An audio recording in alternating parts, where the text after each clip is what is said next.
उत्तर प्रदेश के मेरठ में एक ही परिवार के 5 लोगों की हत्या से सनसनी फैल गई। पति, पत्नी और 3 बच्चों के खून से सने शव एक ही कमरे में मिले।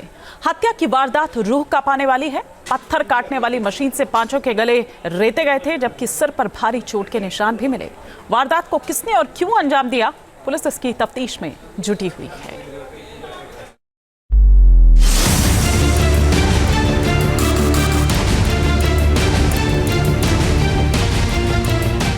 एक ही परिवार की 5 लोगों की हत्या से सनसनी। कमरे में मिले खून से सने 5 शव। पति, पत्नी और 3 बेटियों का मर्डर। मेरठ के सोहेल गार्डन इलाके में एक ही परिवार की 5 लोगों की हत्या से हड़कंप मच गया। जानकारी मिलने के बाद पुलिस मौके पर पहुंची। घर के अंदर दाखिल होते ही बेहद खौफनाक मंजर सामने आया। मेरठ के लिसारी गेट थाना इलाके में एक ही परिवार के 5 लोगों की निर्मम हत्या कर दी गई। पति पत्नी के साथ 11 साल की बच्ची को भी मौत के घाट उतार दिया। परिवार में 3 बेटियां और पति पत्नी मौजूद थे। उन्हीं के घर के अंदर लाश बेड के अंदर से बरामद हुई हैं। तीनों बच्चों और पत्नी की लाश बेड के अंदर मौजूद बॉक्स से मिली, जबकि पति की जो लाश है वो गर्दन कटी हुई एक कपड़े के अंदर बांध दी गई थी। इस घटना का खुलासा होने के बाद पुलिस के तमाम सीनियर अधिकारियों ने मौके का मुआयना किया और आसपास के लोगों और घरों से पूछताछ की जा रही है कि आखिर इस तरीके से हत्या करने के पीछे की वजह क्या है। शुरुआती जांच में ये बात भी निकलकर सामने आई थी कि टाइल्स काटने की जो मशीन है उससे गर्दन पर वार किया गया था। बेड के पास चादर की गठरी में 35 साल के मोइन की डेड बॉडी बंधी हुई थी। बेड बॉक्स में मोइन की पत्नी आसमा की लाश बोरे में रखी थी। 3 बेटियों के शव भी बेड बॉक्स से बरामद किए गए। बेटियों की उम्र 8, 4 और 1 साल थी। सभी के सिर पर किसी भारी चीज के वार के निशान मिले। मौके पर खून से सनी पत्थर काटने वाली मशीन भी मिली। मोइन चाचा हैं और उनकी वाइफ हैगी, हमारी चाची और 3 बच्चियां हैं। क्या उम्र है बच्चों की? एक 5-6 साल की है लगभग, एक 2-3 साल की है। हत्या की वारदात लिसारी गेट थाना इलाके के सोहेल गार्डन में अंजाम दी गई। पुलिस जब मौके पर पहुंची तो घर के अंदर सारा सामान बिखरा हुआ था। इस वारदात से इलाके में सनसनी फैल गई है। घर में 5 शव मिले हैं, जिस पर जब पुलिस मौके पर पहुंची तो लोगों द्वारा बताया गया कि मकान का ताला बाहर से लगा था और इसमें अंदर की तरफ 5 शव थे, जिसमें एक पति पत्नी और 3 बच्चों का शव था।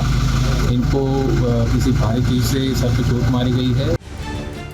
जानकारी के मुताबिक ये परिवार 2 दिन किसी के संपर्क में नहीं था। पड़ोसियों ने बुधवार से किसी को बाहर नहीं देखा था।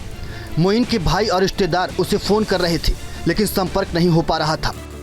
9 जनवरी की रात करीब 9 बजे मोइन के रिश्तेदार और भाई उसके घर पहुंचे तो बाहर ताला लगा देखा। इन लोगों को शक हुआ तो इन्होंने छत पर चढ़कर अंदर झांक कर देखा, जहां सारा सामान बिखरा पड़ा था और किसी अनहोनी की तरफ इशारा कर रहा था। इन लोगों ने पड़ोसियों की मदद से घर का ताला तोड़ा तो अंदर का मंजर देखकर पैरों तले जमीन खिसक गई। पहले तो हम इधर से आए थे कूद के, फिर हमें दिखे नहीं, फिर हमने ताला तोड़ा, यहाँ पे टॉर्च वोर्च जलाए सारे में, फिर बेड खोल के देखा, जब दिखे हैं हमें। बेड में क्या देखा? बेड में देखा जी हमारे भैया, हमारी जो छोटी भावज है, भावज को उसको मार के उसका मुंह से बोरी से बंद करके उसके अंदर बंद कर रखा था बेड के अंदर।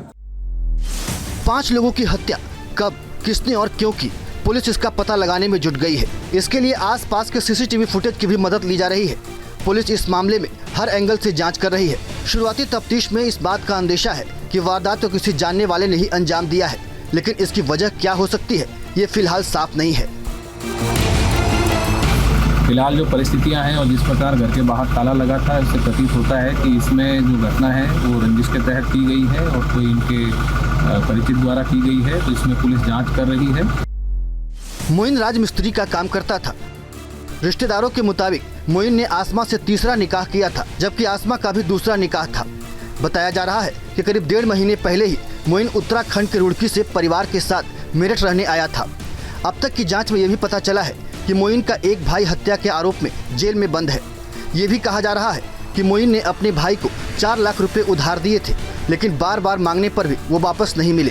थाना लिसाड़ी गेट में हत्या के प्रकरण में मृत महिला के परिजनों द्वारा दी गई तहरीर के आधार पर 3 नामजद और कुछ अन्य अज्ञात व्यक्तियों के खिलाफ मुकदमा दर्ज किया गया है। इनमें से 2 नामजद अभियुक्त और कुछ अन्य संदिग्धों को पुलिस ने हिरासत में लिया है, जिनसे पूछताछ की जा रही है।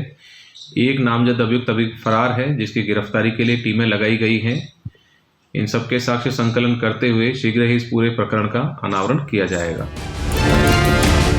पुलिस की जांच में हर पहलुओं को बारीकी से परखा जा रहा है। इस सवाल का जवाब जानने की कोशिश की जा रही है कि कहीं पुरानी रंजिश में तो मोइन और उसके परिवार को खत्म नहीं कर दिया गया।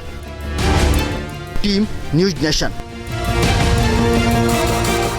न्यूज नेशन अब व्हाट्सएप पर खबरों के ताजा अपडेट के लिए न्यूज नेशन के इस QR कोड को स्कैन करें।